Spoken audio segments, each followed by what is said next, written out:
All right, to begin our shape object naming project, we're going to go to our waffle. We're going to go to that triangle drive. Once in there, we're going to go over to that new plus sign, down to more, and we're opening a Google Drawings. From there, a good habit to get in is to name your file right away. I'm putting my name and then I'm going to put shape art. We are starting with a shape. So it could be a shape from the drop-down shapes at the top.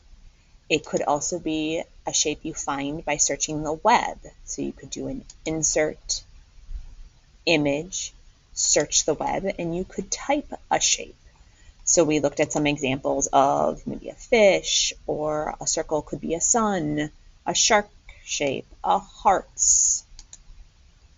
Here's some other ones just to get you an idea. And obviously we are not drawing the whole image, but cake or a cookie or taco or a pickle. I'm just going to keep this pretty simple, and I am going to start with a circle. And I am going to show you the sun example. 3 letters is kind of an easy way to start. So all I'm doing is starting with that shape so I know how to make my letters. Your letters are going to be hand-drawn. From the line tool, you can either use the curve tool, which is something new, or the polyline tool, which we may have used in the past. I'm going to use the curve tool, which is going to allow me to make curvier letters. So I'm thinking about the letter S. So I'm going to start my S right here with a point. So I click my mouse, and I'm going to come up to the edge of the circle. And I'm thinking about a bubble letter S. So as I'm moving this, you can see how it's matching that outline shape. So I can, every time I get to that point, I'm going to click my mouse to get an anchor point. And it bends it. Going back to the edge, it's not perfect. I'm noticing if I go all the way down here, it's going to make a straight edge. So I've got to kind of click a couple new anchor points to match the edge of the circle. Now, obviously, if it's the first time we're using this, if you do something and you don't like it, you can undo it. If you want it back, you can back arrow it. I'm going to make this sun shape yellow. Now, you could leave an outline around it, that border.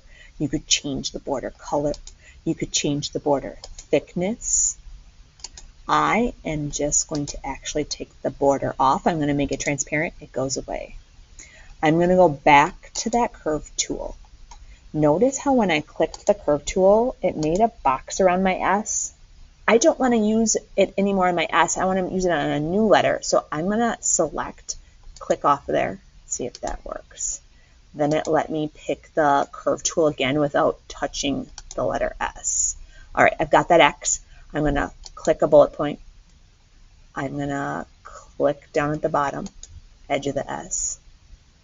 Well, the U is a fairly easier shape. I'm going to stretch it all the way up so it stays on the edge of the circle.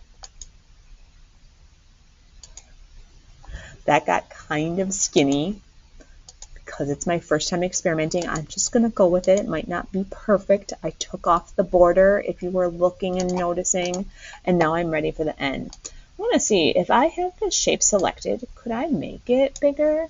I can a little bit, so I can kind of tweak it as long as I have that blue box around it. I wonder if I can even rotate it a little bit so it's closer to the U. I could do that.